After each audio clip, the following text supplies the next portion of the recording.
እንዴ እንደ ተምቹና እንደ ጆሮ እኮ ነው እያወራሽ ያለሽው። እስኪ አንተ ደግሞ ወሬን አታቆራፍድብኝ። ዝም ብለህ ስሞኝ። ሰላም የምሬን ነው። በጣም እየተለወጥሽ ነው። ይኸውልህ አሁን ወሬውን ዝም በለኝና ስሞኝ ልጨርስልህ። እሺ አሁን ጨርሽልኝ። ምን ብሎ ነው የሸመጠጠሽ? እኔ አልወሰድኩም ብሎ ግግም አለ። ከዛማ ጉሮሮውን አንቄ ሳናዝዘው እውነቱን ተናገረ። እንዴ አመነ እና ሰላም ስልኩን ሰጠሽ? ላምጣልሽ ብሎ እኔን የሆነ ቦታ ደቅ ብለሽ ጠብቂኝ ብሎኝ ሄደ። ደቅ ብዬ? አረ ሰላም እያረጋጊ በእናትሽ። በአንዴ እኮ አጠብሽ ካልበላዋልሽ። ምናሴ ቆይ ለምንድን ነው የምትጃጃለው? እሺ ቀጥይ። ከዛማ እኔ ተቀምጬ እጠብቃለሁ። እሱ ሊመጣ ነው። እንዴት አልመጣም እንዳትይኝ ብቻ እልሃለሁ እንጂ እስካሁን እኮ ተቀምጬ ሲጠብቀው ቆይቼ ነው የመጣሁት። ሰላም ሲጀመር ልጁ አልተመቸኝም ነበር። ለማንኛውም አትጨነቂ፣ አሁን ተረጋ። ፊት አይተሻታል መሰለኝ። አዎ እሷን አውቃታለሁ። ሌላኛዋ ደግሞ እናቴ ነች። ምን ከእናትሽ ጋር ነው እንደዚህ ስታወሪ ነበረ? ጭራሽ ደግሞ ብለሽ ብለሽ ስነ ምግባር ማስተማሪ ተሆኝ። ባስተምርሽ ምን ችግር አለው? ቆይ ግን ሉሊት እኔ ጋር ለመምጣት ሆን ብለሽ ነው ሰበብ የምትፈልጊው? እኔ ሰበብ እየፈለግኩ አይደለም ነው እንጂ ከእናትና ከልጄ ጋር ነው ያወራሁት። ምን የተለየ ነገር አለ? ከዚህ በኋላ እንደዚህ አይነት ግርግር እንዲፈጠር አልፈልግም። ስለምን ግርግር ነው የምታወሪው? መጡ፣ ሰላም ብለውኝ ሄዱ፣ አለቅ። ምንም ይበሉሽ እኔን አያገባኝም። ይሄ ስራ ቦታ እንጂ የዘመድ አዝማድ መሰባሰቢያ አይደለም። አረ ስለፈጠረሽ ብለሽ ተይ እንዴ። ቆይ ግን ይህን ያህል ምንድን ነው ያደረግኩሽ? ነገርኩሽ እኮ ከዚህ በኋላ ማንንም ማየት አልፈልግም። እሺ በቃ ይቅርታ። እዚህ የምትመጪው ለስራ እንጂ ዘመድ አዝማድሽን ሰብስበሽ እያወራሽ ለመዋል አይደለም እኮ። እሺ ይቅርታ አልኩሽ እኮ። ነግሬሻለሁ። ድጋሚ እዚህ ቢሮ እንዲመጡ አልፈልግም። እንዴ እየጠራው ማስረብሽ አታርጊዋ። ይህን ያህል ምንድን ነው? ይቅርታ አልኩሽ እኮ። አቶ እስቲ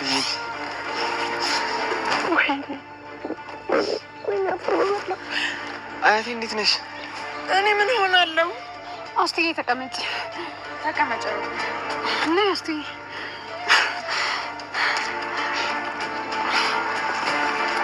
ቁጭ በይ። እኔ ሰላማት ነው ወይ አንዬ፣ በጣም ይቅርታ አስትናቼ። ቁጭ በይ። ደህና ናት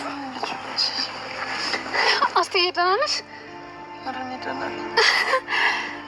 ለመሆኑ እዚህ ጋር ምን እየሰራችሁ ነው? እየበላን ነበር እኮ አያቴ። ምንድን ነው የምትበሉት? አስቱ ደግሞ እያየሽን ትጠይቂናለሽ እንዴ? ለመሆኑ አሁን ይሄ ምሳ መሆኑ ነው? አረ እንደዚህ ዝም ብለን ነው። ምነው አፈር በበላው። አሁንስ አየሽልኛል አንዬ ልጆቹ ምን እንደሚበሉ። ሰላም ለእናንተ ይሁን ውድ የተከበራችሁ ቻናላችን ቤተሰቦች፣ በያላችሁበት ሰላማችሁ ይብዛ። እንኳን ወደ ቻናላችን በሰላም መጣችሁ። ለቻናል አዲስ የሆናችሁ እንደተለመደው ሰብስክራይብ በማድረግ ቤተሰብ ሆኑ። ኖላዊ ድራማ ቀጣዩን ክፍል ይዘንላችሁ መጥተናል።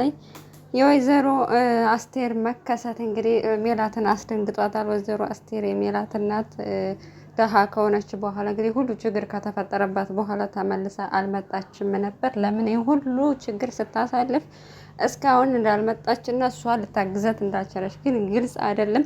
እንግዲህ ወይዘሮ አስቴር ከዚህ በፊት ልጅ እያለች በተለይ ደግሞ ተማሪ እያለች የልጅነት ጓደኛ ወይዘሮ ባዩሽን ስለምትቀርባት ሜላት አትቅረቢያት፣ እሷ ልጅ ታጠፋሻለች እያለች በተደጋጋሚ ተመክራት ነበረ። ምክንያቱም እናቶች አንዳንዴ የሚሉንን ባለመስማት ዋጋ እንከፍላለን። ምክንያቱም እሷ እናት ስለሆነች ይታያት ነበረ። እናም ኢቭን ካደገች በኋላም የራሷን ትዳር መስርታ ከድርጅቱን ከመሰረተች በኋላ እና እቤትም እየመጣች በተደጋጋሚ እባክሽ እቺ ሴትዮ ጥሩ አይደለችም አትቅረቢያት እያለቻት ነበር። እና ሜላት ግን እንደውም እናቷን እየወቀሰች ባዩሽ በጣም ጥሩ ሰው ናት ምን አረገችሽ እያለቻት ነበር። እናም በዛ ምክንያት በተደጋጋሚ ተይ ስትላት እምቢ ስላለቻት አሁን ላይ በሷ ምክንያት ነው እዚህ ደረጃ ደረሰች የሚለውን ቂም ስላደረገች ሀኒቾ ቢሮ ድረስ ይዛት መጣች ማለት ነው ወይዘሮ አስቴርን። እና ማዬ አንዶም ሰው ልታመጣ እንደሆነ አልገመተችም ነበረ። እናም ስትመጣ ሰላም ራሱ አላለቻትም።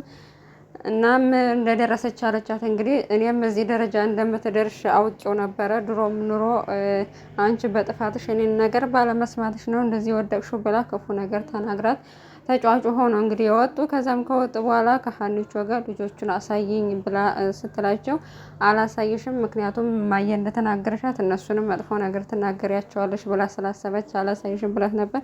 አልናገርም፣ እነሱ እኮ እዳቸው አይደለም፣ በእነሱ ጥፋት አይደለም፣ በእናታቸው ጥፋት ነው እዚህ ደረጃ ላይ የደረሱት እንጂ እነሱ ለምንድነው እንደውም ያሳዝኑኛል አልናገርም ብላ ቀጥታ ወደነ ምናሴ ጋር ይዛቸው ሄደች ማለት ነው። እንግዲህ ሰላሜና ስልኩን ሳሚ እንደሰረቀው አውቃ ነበር። ስላወቀች ሚዳን ናግረው ስልኩን እንድታመጣ ፈልጋለሁ ብሎ እሺ በቃ ጭማድ ካሳስኩበት እጅ አመጣዋለሁ እዚህ ጠብቂኝ ብሎ ስልኩን ሊያመጣ ሄዶ በዛውም ጠፋባት ማለት ነው። እሷም ስጠብቀው ቆይታ ስታጣው ተመልሳ ወደ ምናሴ ጋር ሄደች። እናም ስልኩን እንደሚያመጣ ነግሮኝ ጠብቂኝ ብሎ ነበር፣ እሱ ግን ሰራልኝ ሳይመጣ ቀረ እያለች የተናደደች ነበር። እንዳጋጣሚ አያቷ የመጣችው። አያቷም ስትመጣ ደንግጣ ተነስታ ተጠመጠመችባት ማለት ነው። እናም ሰላም ተባባሉ እና ቆቀር እየበሉ ስለነበረ ለምንድን ነው ይሄን የምትበሉት ምሳችሁ ነው አይደል ብላ በጣም አዘነች ማለት ነው ወይዘሮ አስቴር። እና በጣም ነው ያዘንኩት እዚህ ደረጃ ላይ በመድረሳችሁና እናታችሁን እንደዚህ ያበቃቻችሁ እያለች ነበር። እኛ ደግሞ ስራ ሰርተን በመብላታችን በጣም ደስተኛ ነን ከበድሮ የበለጠ እያለ ምናሴ እያጽናናት ነበር ማለት ነው። እና ወይዘሮ አስቴር ከወይዘሮ ሜላት አናት ላይ ልትወርድ አልቻለችም። አሁንም በየደረሰው ነገር ሁሉ ወይዘሮ ሜላትን ነው ተጠያቂ እያደረገችው ማለት ነው። በሌላ በኩል ጆሮ የሀኒቾ ስልክ ከየትም ፈልጌ አመጣልሻለሁ ብሎ ቃል በገባላት መሰረት እንግዲህ ስልኩን ፈልጎ ያገኘው። ስልኩም ሳሚ እንደወሰደው አውቋል ማለት ነው። ስልክ ቤት ሄዶ እንግዲህ በተደጋጋሚ ሲደውል ልጁ የያዘው ስልክ የሀና ስለነበረ ያስር የሚል ስም ወጣበት። ከዛም ቼክ ሲያደርግ የሀና ስልክ ነው። ከዛም ሲያጣራ እንግዲህ ሳሚ እንደሸጠለትና 2000 ብር አስይዞ ስልኩን እንደሰጠው ነው ልጁ የተናገረው ማለት ነው። እና ልጁም ግራ ገብቶት ነበረ። አሲር ማን ነው እሱ ጆሮ በሚለው ስለሚያውቀው ማለት ነው ባለው ሱቁ አሲር የሚለው እሱ ስም እንደሆነ ስልኩ ደግሞ የእሱ የሚያውቀው የቅርብ ሰው እንደሆነ እንግዲህ ተናገረና ስልኩንም በ2000 ብር ከፍሎ እዚት ሄደ አሲር። እና ማን እንደሰረቀውና ማን እንደሸጠለት ሲጠይቀው ሳሚ እንደሸጠለት ነው የተናገረው ማለት ነው። እናም ሳሚ ከዚህ በፊት ወርቁን ሽጦ አምልጦ ነበር። አሁን ደግሞ ድጋሚ የሀናን ስልክ ሰረቀ ማለት ነው። እናም ሳሚ አሁንም ከጆሮ ቤተሰቦች ሊወርድ አልቻለም። አንድ ባንድ እየዞረ እያራቆታቸው ነው። እሱ ደግሞ ሳያስበው ሆን ብሎ ሳይሆን ሳያስበው ነው እንዳጋጣሚ ነው የሀናን ስልክ እየሰረቀ ያለው ማለት ነው። ጆሮም ስልኩን ገዝቶ እንደወጣ ወዲያው በሌላኛው መንገድ ሳሚ መጥቶ ስልኩን ስጠኝና ብሩን እሰጥሃለሁ ሲለው እሺ ብሩን አምጣ ብሎ 500 ብር ብቻ ስለነበረው ያንን ማታ አመጣላለሁ ቀሪውን አሁን 500 ብሩን ብቻ ተቀበለኝ ብሎ ሲሰጠው አይ ስልኩን ይጋ አይደለም ጆሮ ወስዶታለኝ ስልኩን እና አንተ እንደሰረከውም ሲነግረኝ ነግሬዋለሁ። ስለዚህ አንተ እንደሰረከው አቋላለው ማለት ነው። እናም ሳሚ በጣም ከባድ ችግር ውስጥ እንደገባ ተገንዝቧል ማለት ነው። እናም ያሰበው ምንድነው ከዚህ በኋላ ሽጉጥ ገዝቼ ራሴን እከላከላለሁ፣ ምክንያቱም ወርቁንም ስልኩንም እንደሰረኩት አውቋለኝ ብሎ ለጓደኛው እየነገረው ነበር። ጓደኛው ደግሞ አንተ ለምንድነው ዞሮ ከጆሮ ጋር የምትገናኘው መጀመሪያ መጠንቀቅ ነበረብህ፣ የእነሱን ቤተሰብ እየሰራክኝ በምን አውቃለሁ የእሱ እንደሚያውቃትና የእሱ ቤተሰብ እንደሆነች አላውቅም ነበር። ስለዚህ አሁን ምን ማድረግ ነው? ከምርኩዝ ጋር እየተመካከሩ ይገኛል። በስከ መጨረሻ እንግዲህ ያላቸው አማራጭ ሁለታቸውም ምክንያቱም ጆሮ ከያዘው ስለማይለቀው ይቅርታ መጠየቅ አለብን ብለው ነው ያሰቡት። እናም ጆሮን ሆን ብለው መንገድ ላይ ጠበቁትና በጣም ይቅርታ አለው። ጆሮ ግን እንደደረሰ በቦክስ ወዱን ብሎ ነበር ሊጥለው ያሰበው። እናም በቃ እናንተም እኮ ጊዜ ጥሏችሁ ነው እንጂ እንደኛ ሌባ ጊዜ አንስቷችሁ ነው እንጂ እንደኛ ሌባ ነበራችሁ። ስለዚህ አሁን እኛን ተውን ብሎ እየለመነ ይገኛል። እንግዲህ ያሲርም ይቅር አለም እንደ በቀላሉ መፋታህ እንዳይመስልህ ብሎታል። እናም ስልኩን ለሀኒቾ መልሶላታል። ሀኒቾ በጣም ነው የገረማተኝ። እንዴት አገኘው ስልኩን ሲላት እኔ እኮ ነግሬሽ ነበረ ከየትም ፈልጌ እንደማመጣልሽ ነግሬሽ ነበር ብሎ ስልኩን መለሰላትና ጀግና መሆኑን አስመሰከረ ማለት ነው። እናም እንደዚህ ሲያልቅ አንተ በቃ በሀኒ ፊት ጀግና መስሎ ለመታየት ሰበብ ነው የምትፈልገው እያለ እያሾፈበት ነበር ተምቹ። ያም ሆነ እንግዲህ በየትም ብሎ ስልኩን መልሶ ለሀኒቾ አስረክቧለኝ። እና ወይዘሮ ሜላትና አስቴርም አሁንም ቤት ድረስ ከሄዱ በኋላ ማታ ላይ ማለት ነው። እነዚህ በጣም ነው የሚያሳዝነው። እዚህ የከብት በረት የመሰለ ቤት እንደዚህ ትኖራላችሁ ሁሉ ያንቺ ጥፋት ነው እያለች አሁንም ወይዘሮ ሜላትን መውቀሷን አላቆመችም ማለት ነው። እናም እንደውም ድፍት ባልሽ ብላው ሁላ ብላት ነበረ። በዚህም በጣም ተናደዋል ልጆቹ እና ለምንድን እንደዚህ የምታረጊው እያሉ አያታቸውን እየወቀሱ ይገኛል። ወይዘሮ ሜላት ግን በቃ እኔ ከአንቺ ጋር ከምጨቃጨቅ እንደውም ተነስቼ ብተኛ ይሻለኛል ብላ ተነስታ ተኛች ማለት ነው። እናም አስቴር አሁንም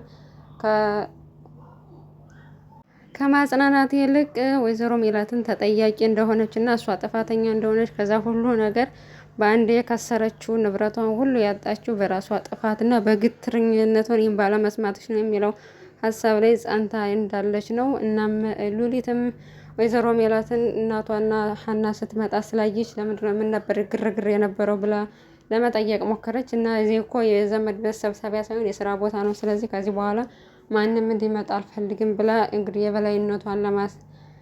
የበላይነቷን ለማሳወቅ እየሞከረች ነው ማለት ነው። አስሬ ወይዘሮ ሜላት ጋር እየመጣች ወይዘሮ ሜላትም እንግዲህ